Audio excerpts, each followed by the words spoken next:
So ngayon, susubukan nating basahin yung mga kanji na nakasulat dyan. So sa mga baguhan, no, sa mga beginners na nag-aaral pa lang ng Nihongo, sabayan nyo lang ako and I'm sure na matututo kayo dito. Dahil yung ibang kanji na nakasulat dyan ay mga nasa higher level na. Okay? So first, lagyan natin siya ng furigana para mabasa natin. Okay?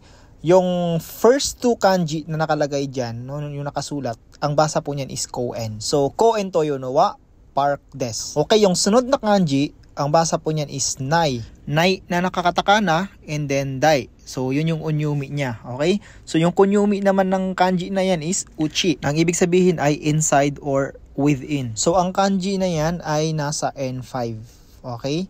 And then, next is particle. No? So, particle de and wa. So, pinagsama yung de tsaka wa. So, ang ibig sabihin ng dewa, to emphasize the location. Okay? Kung saan mo gagawin yung isang action.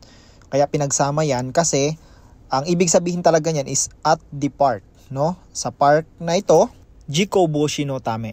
So, ang ibig sabihin ng jikoboshi no tame, ang jikoboshi ay accident prevention. Okay? Tapos particle no, kasi noun yung jikoboshi, then tame.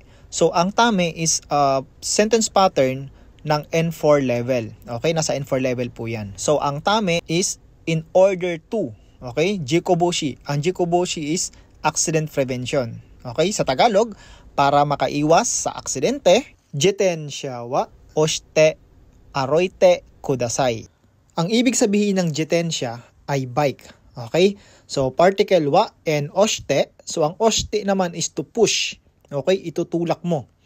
And aroite, meaning ng aroite is to walk. Okay, maglalakad. And then, kudasai. So, yun po yung kanji ng kudasai. Please. Okay?